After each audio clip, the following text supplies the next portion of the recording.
good evening, ladies and gentlemen. My name is Jahabar. I'm a journalist. Tonight, I have acclaimed documentary photographer, a young man at the age of 35, Rahman Roslan. A lot of us in the industry know him very well. He has freelanced with a lot of agencies, has done a lot of great work. He's been featured in a lot of international publications. He's got a book out of sorts, Between Two Rivers. And recently he's done a piece, I think, if I'm not mistaken, during the lockdown about Rohingyas, right, in Kuala Lumpur, and how they were coping. Maybe you want to, as World Refugees Day, maybe you want to talk about your work amongst the Rohingyas in Malaysia. Sure. Thank you, Jahabar. Good evening, everyone. It's 9 p.m. here in Malaysia, so forgive me if we're a bit sluggish. It's been a long day. Okay, so let's begin with Rohingya story that I've been working on. A lot of photographers have been working on in Malaysia. So as you know, Malaysia is a famous transit point for refugee, basically, because of our immigration law, right? So somehow they managed to find a loophole and they come here and they stay here. Some of them is part of their long journey to Christmas Island, but a lot of them stayed because they get comfortable. But during COVID, I think there's a lot of issues at play, and it doesn't get too many coverage because a lot of Malaysians were enraged a little bit when the immigration decided to co-organize raids at hotspots, right? So among photographers, we were thinking maybe it's a strategy, because since everyone is, within their compound, within their home, it's the easiest way for them to some sort of renew their record of who is here, who is there, and then they run the test and they know exactly the legal immigrants, where do they stay, and then it's kind of a difficult situation for, I understand, from the immigration point of view, and also from the humanity side. There's a lot of things. It's not as easy as ABC, but as a photographer, the working condition was not easy. We were not allowed to, access the area, except for one area in BJ, if I'm not mistaken, because these areas are being put under the authority of the police station who's in charge around that area. So if the chief police station is okay with media, and then he will allow us to go as close as possible. But most of the time, I think 90% of the time, we face a lot of challenges where we were chased off from the site. So a lot of pictures were made at the beginning of the operation before they realized that we are there, and then we are chased off. So it's very interesting you say that, because I think it was a lockdown. The whole country was locked down, and the police could go and do anything they wanted to do. And it wasn't for the photographers like yourself bearing witness to this. Nobody would actually know what was going on, right? Exactly. You are right, 100%. So the dilemma was for us to. We actually realized after a few days into lockdown, right? We realized that whatever we show, that's going to be it. That's the reality on the ground. So if we show a picture of the police is doing a great job, then the society will feel, okay, this is great, they're doing a great job. But if we show something that is opposite, it will somehow move the opinion to the other side. So we hold that responsibility. And there's a lot of things that we have to filter by ourselves too, so that's where I think local photographers, they learn that kind of responsibility during this kind of time.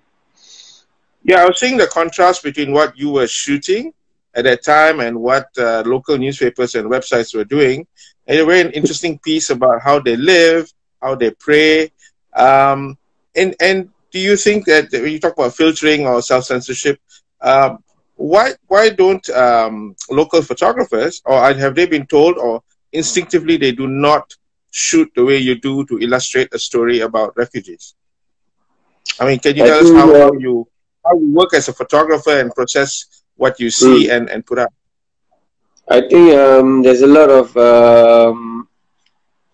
points at play here. What I can see clearly is because local photographers, they have a mission. Every day they go out, they have a mission. They need to shoot a certain news or story that the editor or the journalists are working on.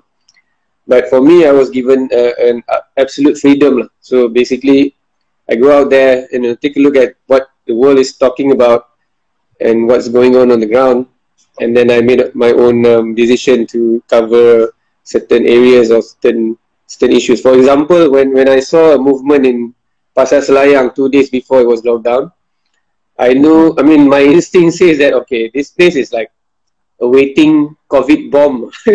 When you go there at night, you can see a lot of people still working. So you have a feeling that, okay, this place might be locked down soon. So I went there with the PMI photographer, Asno. So we did a couple of, I would say, documentation of how the space or the area looks like.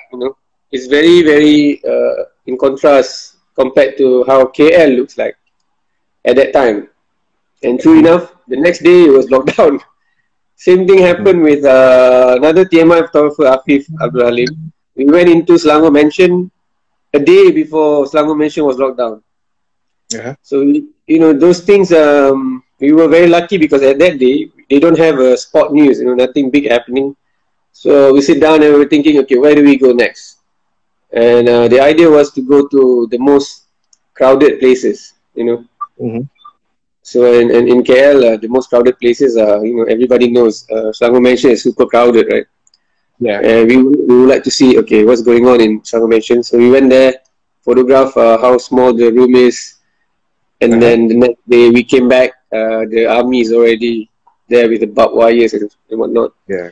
So, that kind of, sometimes luck also plays an important role, being at the right place at the right time. But you have to give it to the local photographers who stayed. They are like, the gang in South Africa, the photographers called Bang Bang Club. Yeah, yes, Bang Bang. Actually, the local guys were like that. They were waiting for something to happen. And immediately when it happened, they're all there, like 3 in the morning or 4 p.m., they work really hard during that time. It's just that sometimes we were not given the access. I see. And do you think, in a global context of the pandemic, and then there were a lot of people who, even in India, internally they couldn't go back to their home villages. In Malaysia, refugees or the ones with UN cards were also locked up or were rounded up. Do you think that, as a photographer, you try to document and tell the stories? What kind of response you get when you publish this, either in your own Instagram or for publications? What kind of response you get from the public, from those who look at your pictures and the captions and the story you try to convey to them? So the responses are varied from those who are a bit nationalists, who are supporting the movement of the government authority, to people who basically talking about human rights, and whether we should do this at the end. At the times of pandemic.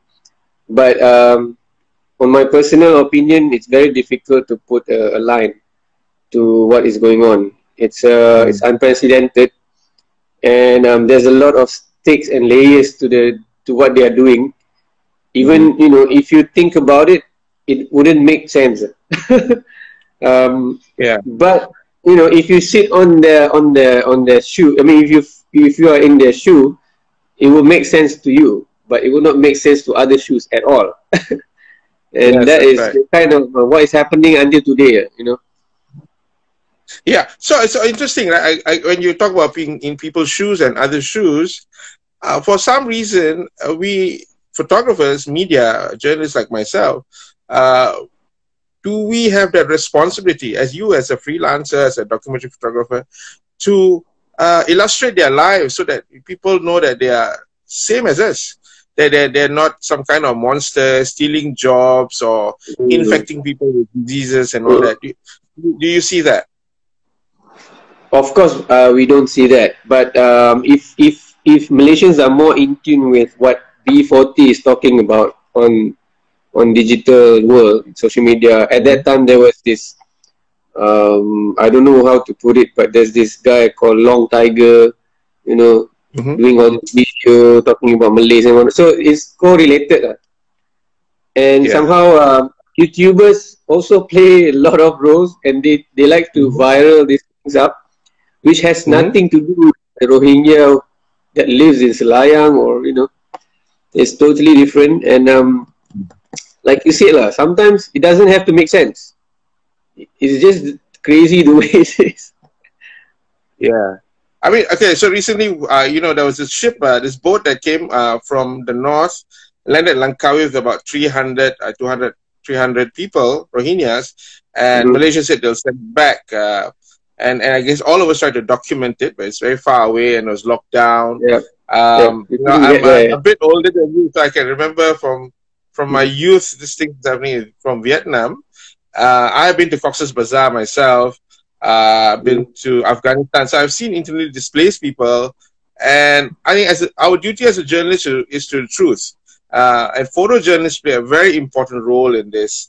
Do you see that more people are interested? You talk about YouTubers, more people apart from professionals like yourself are interested in these issues, and how do we go about explaining these issues to them?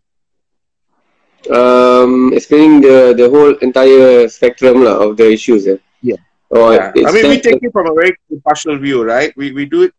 I think we try to get a wider picture, but a lot of people take one side or the other side. Well, how do you as a journalist try to educate them on how do we illustrate these events? I think to educate a nation or a society is not an easy job, because you have a various type of people, mindset and level of thinking, right? Everybody has a different worry. Some guy worries about having enough food on the table, another guy worry about a policy making level, so it's very difficult to put on one strategy. But as a photographer, I always play by one rule, which is to be there when it happened, to be there when it happened. So that is our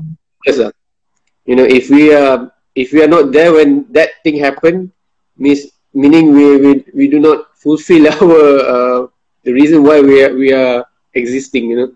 So wherever we go to, it doesn't matter KL or Myanmar or like you said Cox's Bazar. I mean, Cox's Bazar is a big area, but what you are looking at that big area is a human emotion, human relationship. So those things that, as long as we know what we're looking for and we are there when it happened, the rest is just out of your control. And the thing happened not within your control anyway. It's like being shown to you. There's a bit of spirituality in shooting a human crisis. Sometimes you are there for the whole entire week. Like when I was in Greece, I went there for 1 week, in Lesbos. But I felt that I was there for a month, because every day there's something going on. But a friend of mine who's been there for 1 month told me that, oh, you are so lucky when you come in and things are happening. I was here for the rest of the 3 weeks, nothing happened, So I was lucky back then. Okay, so you've traveled around, you've covered refugees, people who are fleeing their countries. What is the one common thing you see among the people, whether it's Rohingyas, whether it's Syrians, whether it's Africans who flee their country? What's the one common thing among all these humans that you have noticed? I think the biggest similarity that they all have is these are desperate people. I mean, they are fleeing their homes. Maybe we in Malaysia, we see Rohingyas or the Burmese, the Chins as poor people, But if you go to Europe, those Syrians who are crossing the borders in Germany and Macedonia, they are not poor people. Literally, some of them carrying thousands of euros in the bag. It's when they have no choice. that they have to leave their home is beyond what we can understand as Malaysian, because we never had to leave our home anyway. Yeah. So we do, as much as we try to understand, but we will never understand really how it feels. And that is the dynamics that I use to communicate with these guys, because plus most of them are Muslims.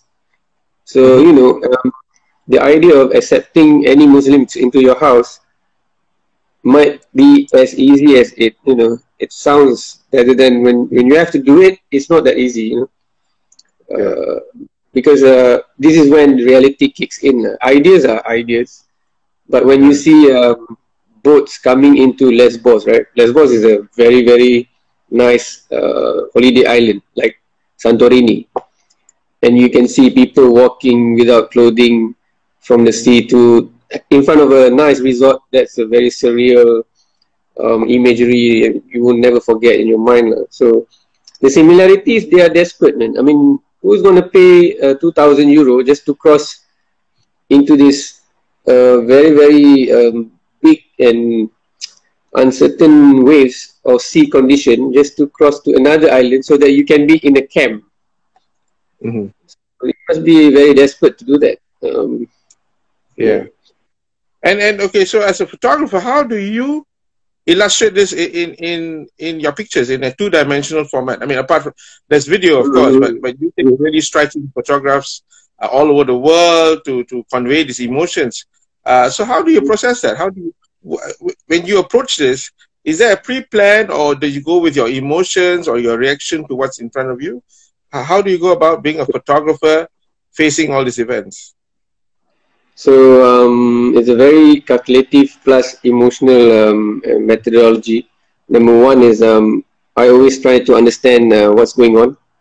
Try to read out as much as I can while heading to that area or while heading to the assignment.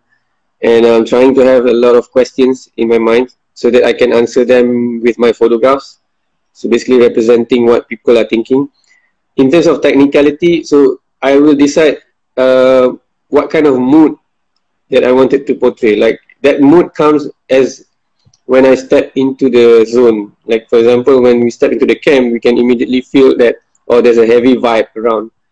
So when there's a heavy vibe, I need to be smart. I need to choose the right time to shoot with the right light so that you could, bring the emotion out with what's going on. Because if you are trying to show that the camp is dirty and, a bit disorganized, but when you shoot it at 12 p.m. when the sun is right on top of your head, it doesn't give you the right emotion. Maybe you should wait until the dusk, or the dawn, that kind of thing. But it's a bit technical.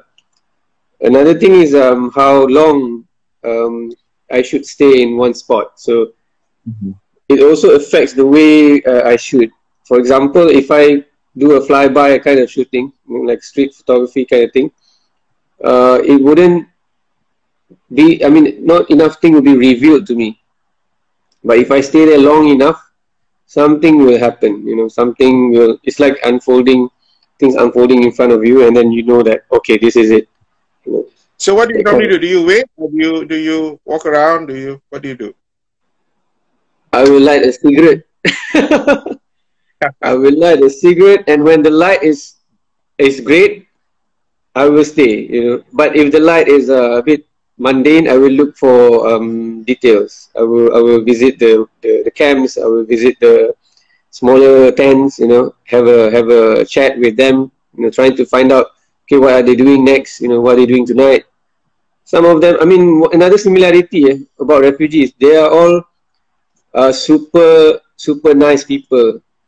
They have, even if they have a glass of coffee, a cup of coffee, they will offer you the cup of coffee, rather than drinking. So they're always super nice. So you always get invitation to have dinner with them at their tent, hang out with them during breakfast. So those moments will lead to another opportunity to capture them at their best moment, or for them being themselves rather than being aware that you are around, something like that.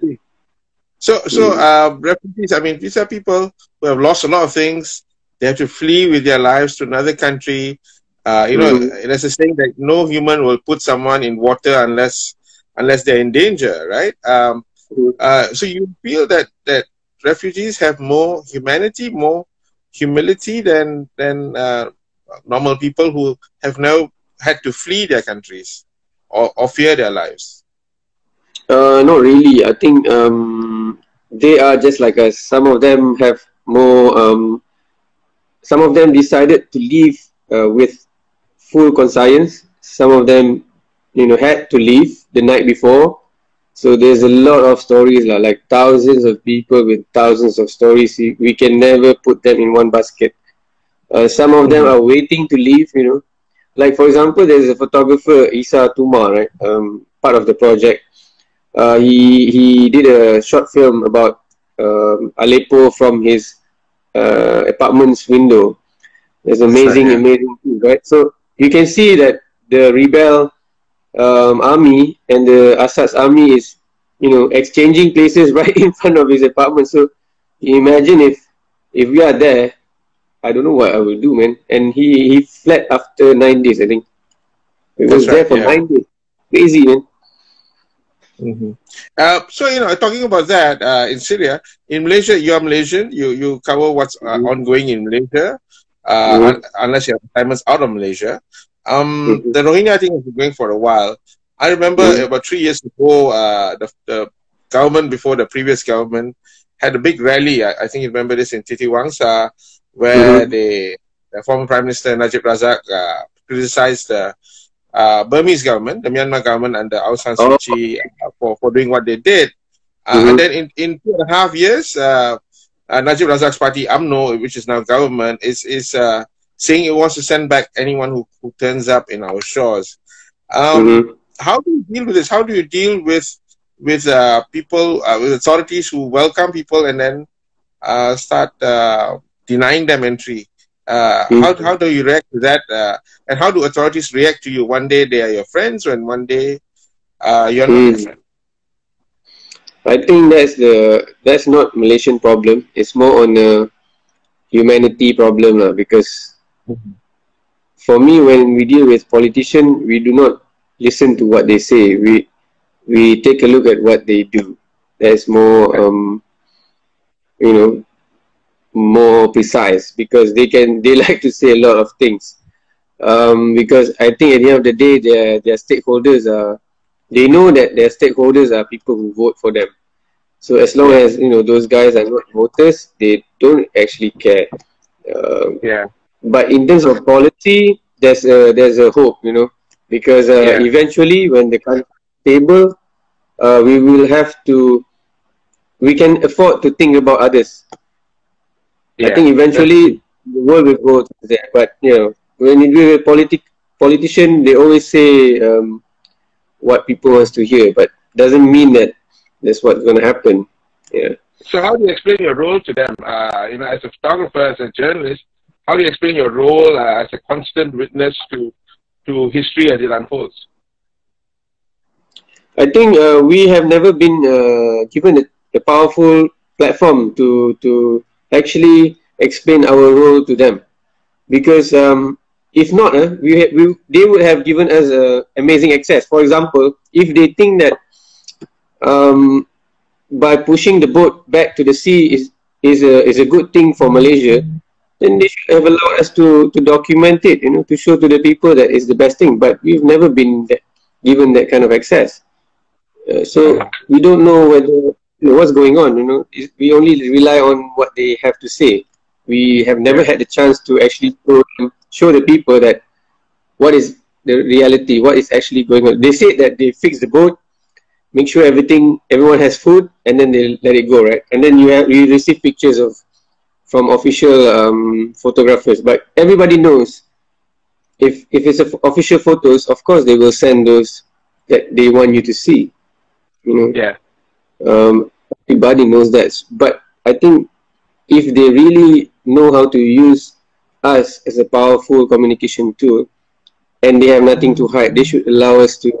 They should work closely with us, you know, and let us show the people what you are doing is good. Otherwise, why wouldn't you not letting us documenting it?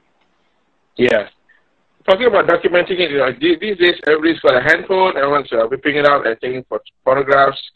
And you're a professional, you use professional equipment, you have strobe lights and all that. How do you think the storytelling is using a handphone for a professional photographer like you in this day and age, as opposed to using your equipment? It's totally fine, actually. I wish I can afford to buy a more powerful phone with powerful lenses, because it's the easiest tools that you can carry around. Anyways, you carry your phone anyways, right? So if something happened or something happened in a split second, you can document it. Even if you don't have the how to say it, the niat, the idea to take photos at in the first place, but something happened, you can immediately, your instinct immediately kicks in and you can shoot. The thing about professional equipment is they give you quality. They give you, of course, the better quality, but in terms of mobility, it's not the best thing. A lot of photographers are still looking for the combination of both. A lot of them ended up with a second or third camera, smaller camera that they put in their pocket. But a dream would be something as small as probably like a Ricoh GR pocket camera that can give us a powerful file to work with, Yeah. Just now you're saying that you're waiting for good light sometimes, and when the light is mundane, you wait and you talk to refugees. How do people react? Do you think there's a different reaction between, as a photographer, whether it's refugees or anyone else, you use a handphone and use your SLRs when you shoot them? Do people react differently? And how does that affect your picture making intent and ideas that you have? I don't think people react to it differently though. Like for example, Instagram, right? Nobody knows the picture that I uploaded was taken using mobile or camera. They don't actually know unless I did a hashtag at the bottom, or they find out through metadata, but they don't actually care. I think, they don't care. Now I'm talking about the people you shoot, the refugees or anyone. When you shoot, when you raise a camera to your eye, when you raise a handphone, the subject. So of course there's a difference. Some refugees are so used to being photographed they don't care, but I find that it doesn't matter what the tools are, whether it's phone or camera, but the way you approach them will affect the outcome. I mean, if you shoot them with a phone and you're shooting them like a spy, they would not feel comfortable as much as you put a big lens on the face. Anyway, I think it's not about the tools, but it's how you approach them. So you got to, I think a good photographer, they develop a good instinct on how to approach subject and make them comfortable with you. Yeah. Do you think people pose for you? Sometimes yes, I think they do. And when they pose, I normally crack a joke. I would say something like, "Oh, you are used to this, huh?" And then they will laugh. And that's when I started to find moments that they do themselves. During the crackdown we were talking about earlier at the start of this IGTV, we talked about Malaysian authorities and how they were not so comfortable, perhaps, because you're a witness to what they were doing. You're the only witnesses around. How do they react to cameras? It's quite funny, because it depends on, I think, how well they are trained and how well they are used to photographers. One thing that I've personally experienced were when we were covering within the vicinity of Kuala Lumpur, the area that the lockdown area is put under the authority of Kementerian Kesihatan Malaysia, I think, KKM, right? So the police or the army that is locking down the area have to follow a person who's in charge. And I'm not sure whether that person is well trained to handle media or photographers, because most of the time when they saw us, it's like they are seeing the ghost, you know.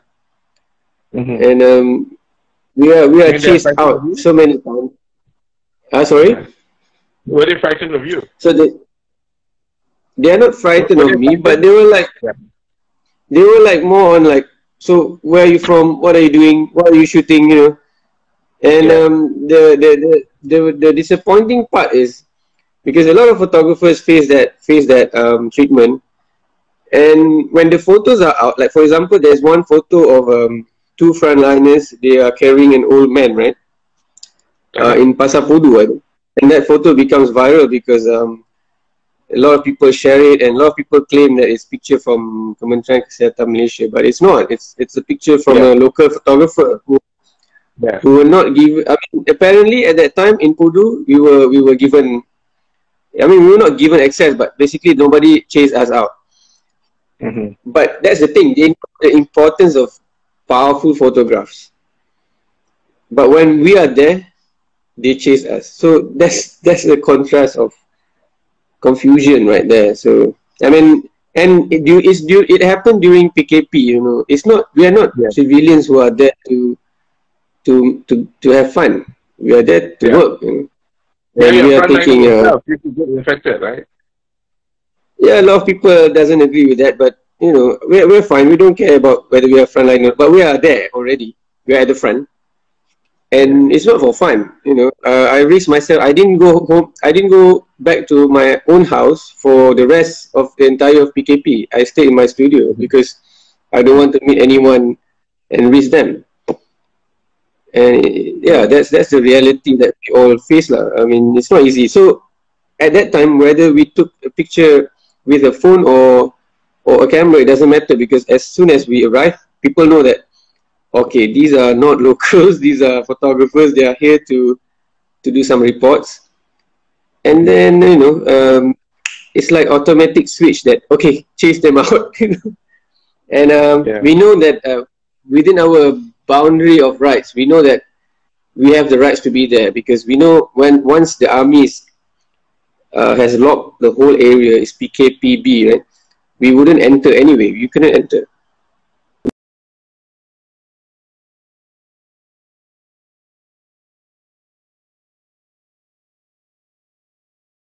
To us, but they still chase out anyway. That's the problem with Malaysian mentality, I guess. I don't understand that. Going back to the theme of this World Refugees Day, when you're doing the series on how their lives were in Malaysia, what were you trying to illustrate? What were you trying to show to the world? How in regards to COVID, or even before that? Before that, and even during the MCO. Okay, so before COVID-19 happened, right? So a lot of work done within the idea of commemorating this crisis, you know, or giving lights to a dying spot. So this issue is not new. It happens before I was born, and it happens now, and I think it will happen for coming years, because it's not about humanity. It's about politics. It's about power. It's about, you know, a lot of things. So, and it involves a lot of layers of people. So I think this is going to be prolonged.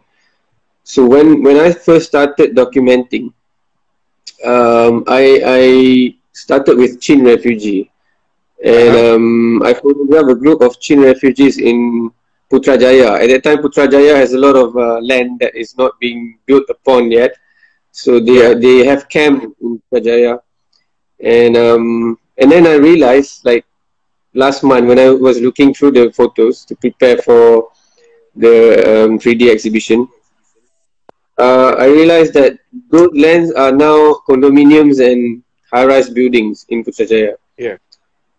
But we don't know where the people are, you know, totally lost of these guys.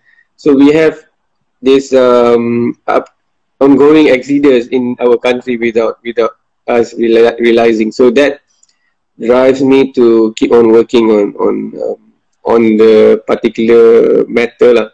And during COVID, when I read that the area of where the concentration of Rohingyas are being locked down, I know that they're going to be detained. You know, so that is when we know that this is wrong in terms of what's going on. So we know, as a photographer, much of us know that this is the picture. We need to get the picture of them being detained. And to our shock, I think it's not really a big shock, but quite a shock. We were not given access to the area, so we had to treat ourselves as paparazzi, you know, and yeah, we have to sneak around and, you know, shooting from the distance. So I had my 400mm on my camera. You know, normally you shoot sports with 400mm, right? And then what happened was we saw a line of Rohingyas being lined up, and there's no, you know, social distancing, whatever. There's no such thing. They're just being lined up to be detained. And you know by heart that this is not right. But yeah, that's what we see. We took the picture, and when we file it, we hope that it will be, you know, it will reach to the right people to carry the issues up to the right place. Yeah. Have you met any of these people who are detained? Have they been freed, or anyone in Selayang after they took away the barbed wires and all that? Those who were not detained, did you manage to meet them and document their lives and ask them what happened? Actually, not yet, because at the moment my interest is more on towards what's going on in the detention center. And the agency that I'm working on, I'm working with, have been trying to get access. I mean, we know it's like almost impossible, but you know, maybe they wanted to show something positive, they let us in, but we haven't got any access. I think that's the focus. To go back to Selayang and cover those who are still there, I think it's a bit of watering down the issue.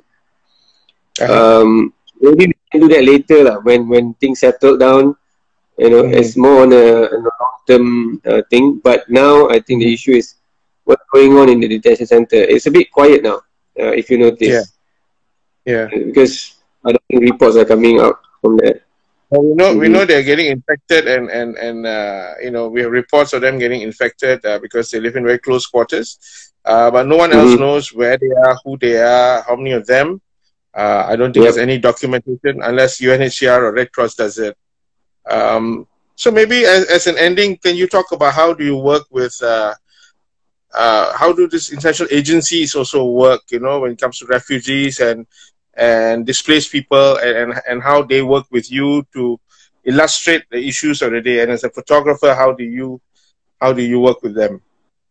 The media agency or the authority? The relief agencies like UNHCR. I think it's quite complicated because in country like Malaysia, as you know, we do not sign the treaty, the refugee treaty. For UNHCR are very, very careful in what they say, what they do, you know, and we cannot be upfront.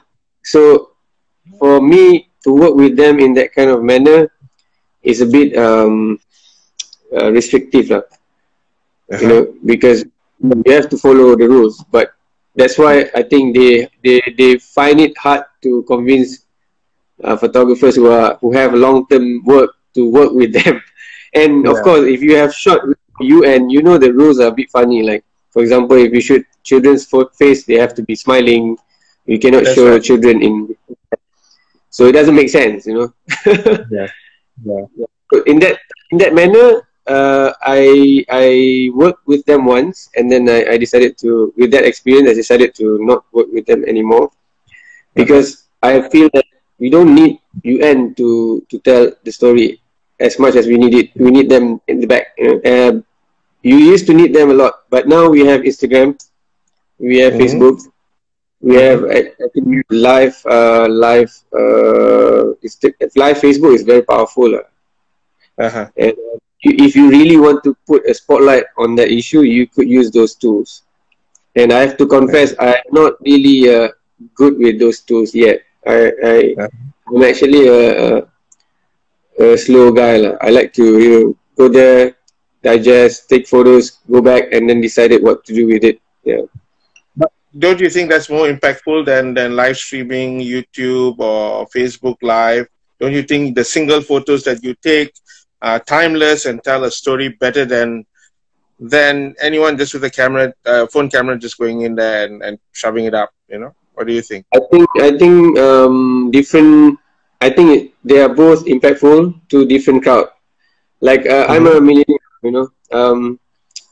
basically I know how to deal with my generations and the generations before me. But these new generations, they are so different, and the way they consume information and images are so much different. And I am still trying to find out what the hell is going on with their mobile phone.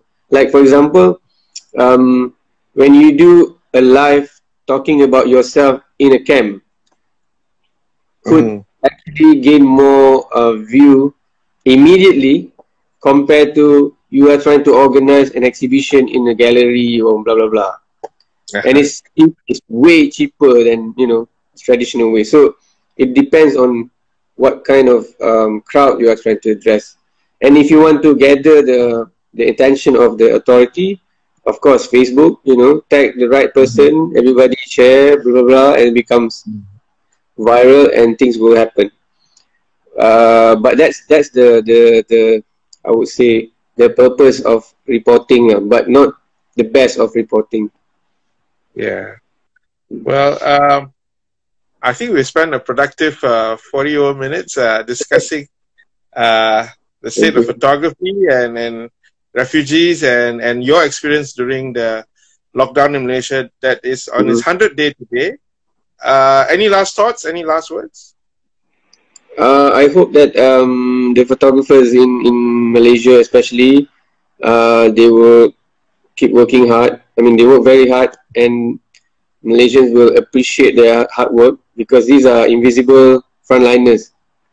Nobody cares about them, and they don't really care about being a frontliner anyway. But someone needs to take a good care of their their rights and whatnot, because nobody talks about them. And these guys are risking their life every single day, documenting not only refugees, even Malaysians at work.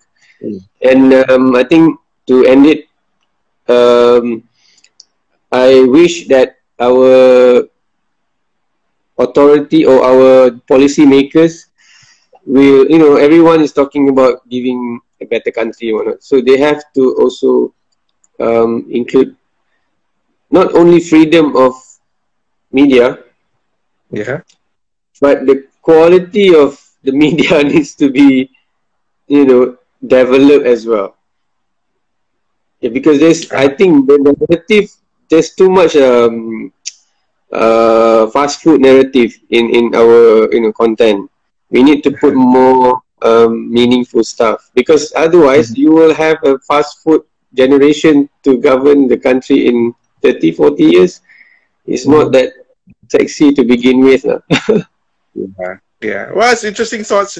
It's something which we'll explore as we go along for the next half of the year, I'm sure. I just want to congratulate you. Your exhibition is online. I hope one day I will, being part of the older generation, would see it in a book or in an exhibition in a gallery somewhere, if we can all go back to galleries. Yeah. Thank you very much. All right. Thanks, Jahabar. Good night. See you soon. Cheers. All right. Cheers. All right.